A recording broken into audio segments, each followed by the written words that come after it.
Баршаңызға сәлем. Бүгін біз үй жағдайында еш қоспасыз дайындалатын, бар болғаны 2-ақ ингредиенттен тұратын сгущенка әзірлейтін боламыз.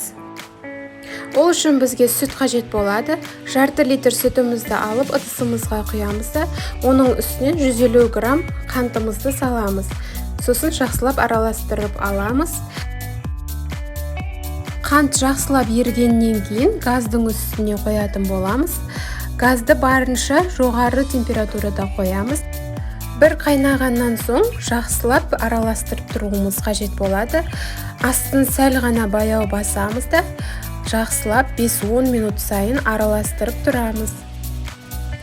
Осылай қайнату уақытысы бізде 20-25 минут уақыт аралығында болады. 20-25 минут уақыттан кейін бізде сгущенкамыз осындай түске ене бастайды.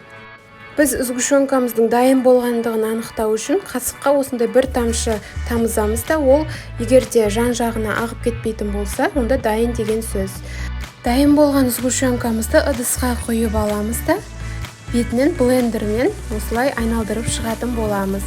Бұны біз ешқандай арасында іртіктер қалмау үшін және де қою болып шығу үшін жасайтын боламыз. Міне біздің дайын болған сгущенкамыз осылай көрінеді. Оны алып холодильникте 1-2 сағатқа қойып қоямыз.